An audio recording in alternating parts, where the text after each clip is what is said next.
Good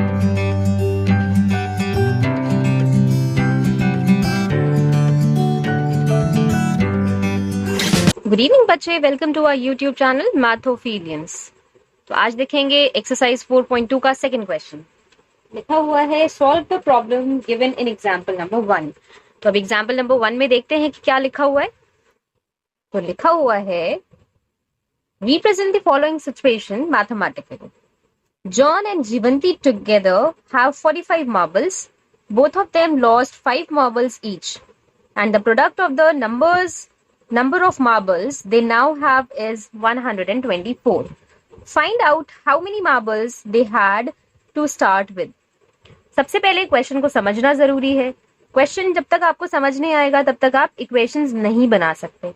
क्या मतलब है, यहाँ पे क्या लिखा हुआ है कि जॉन और जीवंती दोनों के पास मिलाकर 45 मार्बल्स है। दोनों के पास, both of them lost 5 marbles each. बाद में क्या हुआ कि दोनों ने 5-5 मार्बल खो दिए। ईच लिखा हुआ है ना, यानी कि दोनों ने 5-5 मार्बल खो दिए। And the product of the number of marbles ने नाउ, अब जो उनके पास मार्बल्स बचे उन मार्बल के नंबर का प्रोडक्ट, यानी जो जॉन के पास जितने मार्बल्स बचे वो और जीवंती के पास जितने बचे वो, उन दोनों का प्रोडक्ट है 124। पूछा जा रहा है कि find out how many marbles they had to start with. Starting में उनके पास कितने मार्बल्स रहे होंगे। तो देखते हैं कि किस तरह से इसको शुरू करना है, कैसे सॉल्व करना है। क्वेश्चन तो समझ में आ गया हमें, है ना। अच्छा, हमेशा याद रखिए जो भी चीज आपसे पूछी जा रही है आपको अज्यूम वहीं से करना शुरू करना है, यानी आपकी अजम्पशन की शुरुआत वहीं से होगी जो क्वेश्चन में पूछा गया है। पूछा गया है कि कितने मार्बल्स थे उनके पास। अब दो लोगों के पास इकट्ठे कितने मार्बल थे, 45 थे। तो हम इन दोनों में से किसी एक के पास कितने मार्बल है उसको अज्यूम कर देते हैं कि let the number of marbles, let the number of marbles John या फिर जीवंती कुछ भी हैड बी, यानी हमने अज्यूम किया है कि जॉन के पास x नंबर ऑफ मार्बल्स थे। अब अगर जॉन के पास x नंबर ऑफ मार्बल्स हैं तो जीवंती के पास कितने हुए, दोनों के पास मिला के दिया हुआ है कि 45 मार्बल्स हैं। तो अगर जॉन के पास x मार्बल्स हैं तो जीवंती के पास कितने मार्बल्स होंगे।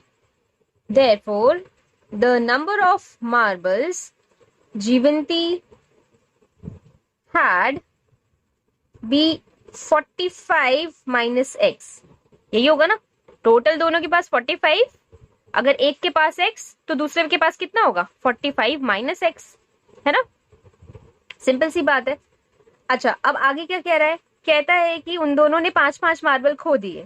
तो यानी कि अब हम लिखेंगे कि व्हेन बोथ ऑफ देम मतलब जीवंती और John, when both of them lost 5 marbles each, जब दोनों ने 5-5 मार्बल खो दिए, then the number of marbles left with John। John के पास कितने मार्बल्स बचे, उसके पास इनिशियली x थे, बाद में उसने 5 मार्बल खो दिए तो x माइनस 5 बच गया उसके पास। इसी तरह से the number of marbles left with Jeevanti, क्या बोलेंगे हम कि उसके पास 45 माइनस एक्स था, तो 45 माइनस एक्स में से 5 माइनस कर देंगे क्योंकि उसने भी 5 खो दिए। जितने थे उसके पास उसमें से उसने 5 खो दिए, यानी कि क्या हुआ इसका मतलब 45 माइनस एक्स माइनस 5, यही मतलब हुआ। 45 माइनस 5 का मतलब 40, यानी कि 40 माइनस एक्स बच गया फाइनली उसके पास। जॉन के पास बच गए x माइनस 5, जीवंती के पास बच गए 40 माइनस एक्स। अब नेक्स्ट क्या दिया हुआ है क्वेश्चन में कि the product of the marbles, the product of the number of marbles they now have is 124। यानी कि अगर अब जितने इनके पास मार्बल्स बचे हैं इनका हम प्रोडक्ट ले लें तो हमें मिलेगा 124। चलिए अब देख लेते हैं इसको। ओके, जॉन के पास थे x माइनस 5 मार्बल बच गए और जीवंती के पास बच गए 40 माइनस एक्स। इन दोनों का प्रोडक्ट, यहाँ मल्टीप्लिकेशन लगा दूं या ना लगाऊं एक ही बात है, अगर मैंने ब्रैकेट्स लगा दिया तो भी काफी है। इनका प्रोडक्ट कितना दिया हुआ है क्वेश्चन में 124। अब इसको हमें सॉल्व करना है। सिंपली हमें पता है कि जब दो ब्रैकेट्स इस तरह मल्टीप्लाई हो रहे होते हैं, इसका मतलब this bracket is multiplied by this whole bracket. यानी x को हमें 40 से मल्टीप्लाई करना है, फिर x को x से, देन 5 को 40 से, देन 5 को x से। 40x minus x square minus 40 को 5 से मल्टीप्लाई करेंगे तो 200, और minus minus plus, then 5 multiplied by x that is 5x equal to 124। अब और सिंप्लीफाई फर्दर इसको करते हैं। अब देखिए माइनस एक्स स्क्वायर है यहाँ पर, और x की टर्म्स यहाँ पर दो है, 40x प्लस 5x, तो कितना हो गया 45x, और माइनस 200 तो है ही। इस 124 को भी इधर ही शिफ्ट कर लेते हैं, माइनस 124 इक्वल्स टू 0। अब जब ये 124 इधर आ गया तो ये माइनस हो गया इधर, तो फाइनली हमारे पास क्या वैल्यू आई, ये तो एज इट इज रहेगा। माइनस माइनस प्लस होता है, 200 और 124 को प्लस करेंगे तो मिलेगा 324, और साइन हमेशा ग्रेटर वैल्यू का लगता है, तो माइनस। अब ये एक्स स्क्वायर माइनस में है तो हम इसको पॉजिटिव वैल्यू में कन्वर्ट कर लेते हैं। या तो हम ये सारा का सारा इधर शिफ्ट कर लें, या फिर एक एक माइनस कॉमन लेके इसको न्यूट्रलाइज कर लें। तो एक्स स्क्वायर हो जाएगा माइनस 45x हो जाएगा, और ये हो जाएगा प्लस 324। ठीक है, सिंपल आप ऐसे समझ सकते हैं। इसको मैंने उधर शिफ्ट किया तो एक्स स्क्वायर ये प्लस हो गया, इसको उधर किया तो माइनस हो गया, इसको उधर किया तो प्लस हो गया, जीरो को इधर करेंगे तो माइनस जीरो, और जीरो तो कुछ नहीं, जीरो ही रहेगा। ठीक है, तो ये इक्वेशन मिल गई। अब यहाँ पे हमारे सेकंड क्वेश्चन में हमें ये बोला हुआ है कि हमें वैल्यूज भी पता लगानी है, मतलब पता लगाना है कि इनिशियली जॉन के पास और जीवंती के पास कितने मार्बल्स थे। अब ये हम ऑलरेडी बहुत अच्छे से जानते हैं कि किस तरह से हम मिडिल टर्म स्प्लिटिंग मेथड का यूज करके फैक्टर्स निकाल सकते हैं और फिर उसके रूट्स यानी कि सॉल्यूशंस निकाल सकते हैं। हमने सीखा है लास्ट लेक्चर में, है ना। तो अब स्टार्ट करते हैं। देखिए अब एक्स स्क्वायर का कोएफिशिएंट क्या है, 1 है, और लास्ट कांस्टेंट क्या है, 324 है, दैट इज वैल्यू मिल गई 324।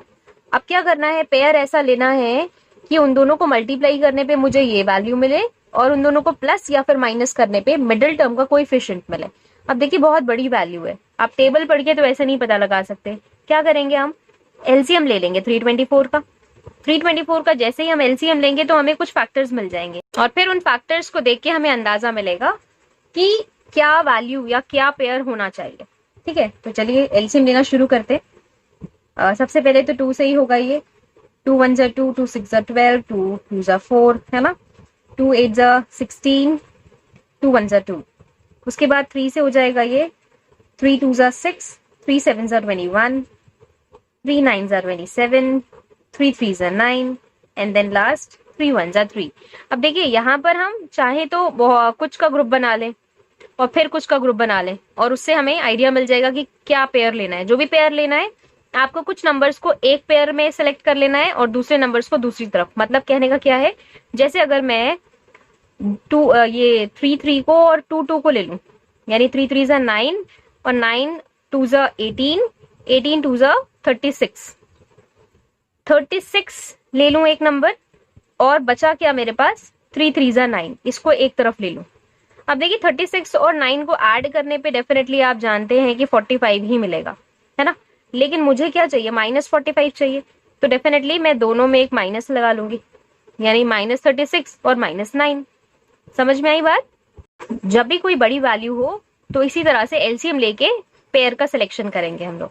ठीक है, तो अब ये पेयर को यूज करते हैं यहाँ पर, एक्स स्क्वायर -36 और -9 प्लस 324 इक्वल्स टू 0। अब मैंने कहा था कि जो भी आपका वेरिएबल है उसको भी साथ में लिखना जरूरी है, तो लिखना है हमें। उसके बाद क्या करना है, पहले दो नंबर्स को देखना है और फिर लास्ट के दो नंबर्स को देखना है, और फिर उन दोनों में कॉमन देखना है कि कॉमन क्या है। एक्स स्क्वायर और 36x में कॉमन क्या दिख रहा है, x दिख रहा है, तो इसके पास क्या बच गया, x माइनस इसके पास क्या बच गया, 36। सिमिलरली अब 9 और 324 में से अगर मैं 9 कॉमन ले लूं तो इसके पास क्या बचा, x, और प्लस में से एक माइनस कॉमन ले लिया है तो एक माइनस बच जाएगा। लास्ट क्लास में हम लोगों ने देखा भी था, इनफैक्ट जब फर्स्ट क्वेश्चन कर रहे थे किस तरह से माइनस हम कॉमन लेते हैं। 324 में से 9 कॉमन अगर ले लिया जाए तो डेफिनेटली 36 ही मिलेगा। अभी यहाँ पे मिल गया हमें ना, कि 9 और 36 का मल्टीप्लीकेशन तो 324 होता है, आप क्रॉस चेक कर सकते हैं इसको, इक्वल टू 0। ओके, अब क्या है ये, अब फर्स्ट टर्म और सेकेंड टर्म में क्या कॉमन दिख रहा है, x माइनस 36 कॉमन ले लिया हमने, इसके पास क्या बचा x, इसके पास क्या बचा -9 इक्वल्स टू 0। यानी कि अब जब हमें फैक्टर्स मिल गए तो हम लोग जानते हैं कि इसका क्या मतलब है कि या तो x माइनस 36 की वैल्यू 0 होगी या फिर x माइनस 9 की वैल्यू 0 होगी। तो इसको सॉल्व करने पे क्या होगा, मिलेगा x इक्वल टू 36 और इसको सॉल्व करने पे क्या मिलेगा, x इक्वल टू 9। अब दो वैल्यूज मिली हैं तो इसको देखते हैं कैसे इंटरप्रेट करना है। x की वैल्यू एक आई है आपके पास 36 और एक आई है 9। हमने क्या अज्यूम किया था इनिशियली कि जॉन के पास x नंबर ऑफ मार्बल्स हैं। तो अगर मैं अज्यूम कर लूं कि इफ जॉन हैड 36 मार्बल्स, जो पहली वैल्यू है उसको अज्यूम कर लिया कि जॉन के पास 36 मार्बल्स थे, देयरफॉर जीवंती के पास कितने होंगे, 9 मार्बल्स होंगे, तभी दोनों का सम कितना होगा, 45 होगा। ये 9 आप कैसे निकाल रहे हैं, हमने इनिशियली क्या लिया था कि अगर जॉन के पास x है तो जीवंती के पास 45 माइनस एक्स, तो ऑटोमेटिकली जब माइनस करेंगे आप 45 में से 36 तो क्या मिलेगा, 9 ही मिलेगा ना। ये वाली चीज 9 जो हमें पता लगा वो इससे पता लगा है, ठीक है, मैंने डायरेक्ट लिख दिया बस। अब अगर एंड ऑल्सो अगर मैंने अज्यूम किया है कि 9 मार्बल्स हैं जॉन के पास, if John had 9 marbles then Jeevanti के पास कितने होंगे, इसका opposite, then Jeevanti had 36 marbles. ये भी सिमिलरली हम वैसे ही निकाल रहे हैं, 45 माइनस एक्स यानी 45 minus 9 that is 36। I hope कि क्लियर हो गया होगा। अगर फिर भी कहीं किसी को कोई डाउट रह जाता है तो आप मुझसे कमेंट सेक्शन में पूछ सकते हैं। अब इसका सेकंड पार्ट देखते हैं। ओके, तो सेकंड पार्ट में लिखा है a cottage industry produces a certain number of toys in a day. The cost of production of each toy in rupees was found to be 55 minus the number of toys produced in a day.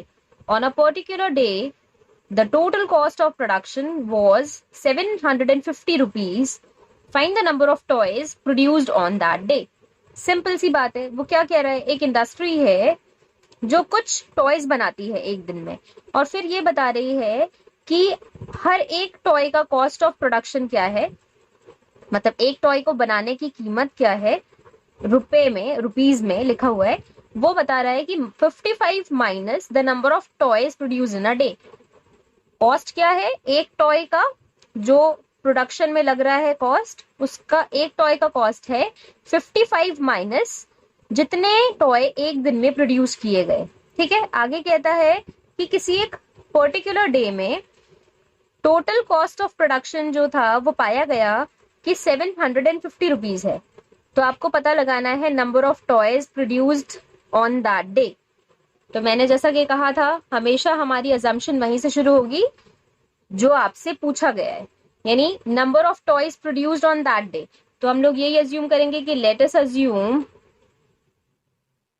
कि the number of toys produced on that day लिख लीजिए या फिर in a day, produced in a day, एक दिन में। एक दिन में अज्यूम कर लिया कि x टॉयज प्रोड्यूस हो रहे हैं, ठीक है, the number of toys produced in a day be x। Okay, अब क्वेश्चन के मुताबिक क्या कह रहा है कि cost of production of each toy, एक टॉय का cost, cost of production of each toy या वन टॉय है ना, एक टॉय का कॉस्ट ऑफ प्रोडक्शन क्या है 55 minus the number of toys produced in a day. The number of toys produced in a day हमने क्या अज्यूम किया है x, तो 55 माइनस x। क्वेश्चन के मुताबिक क्वेश्चन ने जो कहा वही लिखा है, 55 minus the number of toys produced in a day. तो 55 माइनस कर दिया और the number of toys produced in a day, देखिए क्या लिखा है हमने, x, तो x लिख दिया। आगे कहता है क्या कि एक पर्टिकुलर डे में the total cost of production, total cost of production कितना है 750, यानी जितने भी टॉयज बने होंगे, कितने बने, x बने।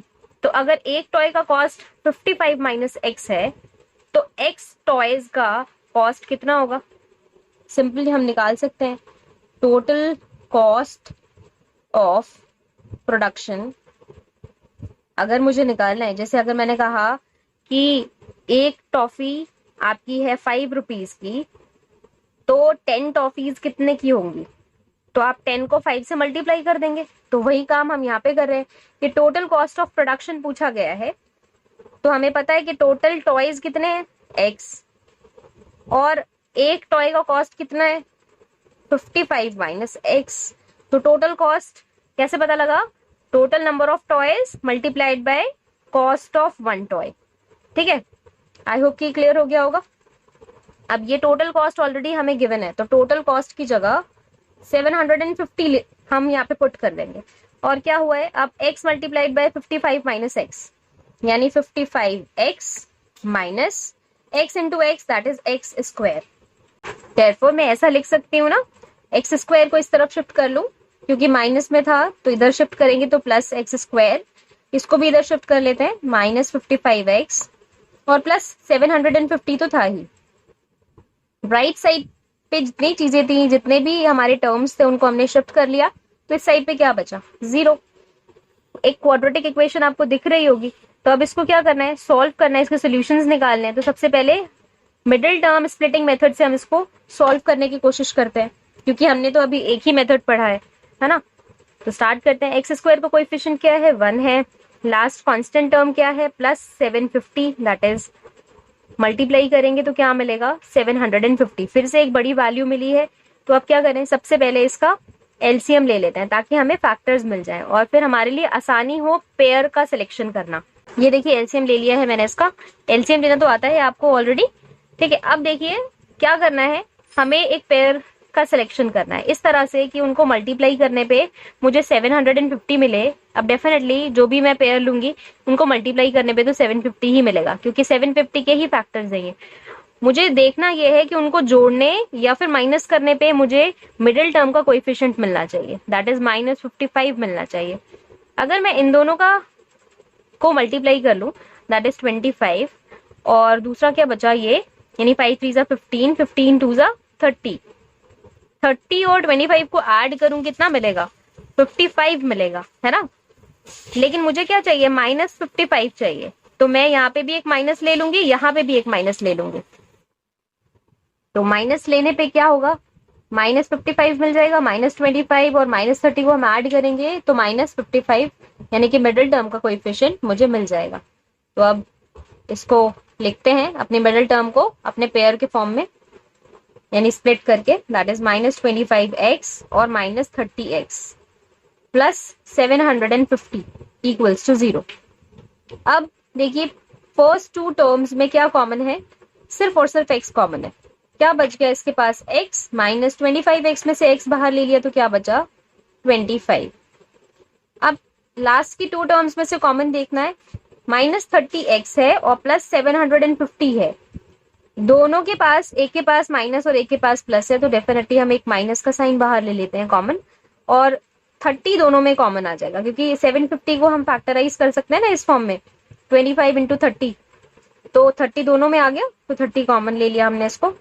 तो इसके पास क्या बचा, x, प्लस में से एक माइनस बाहर ले लिया तो एक माइनस बच रहा है, और क्या बचा इसके पास 25, क्योंकि 25 मल्टीप्लाइड बाई 30 मिलेगा 750।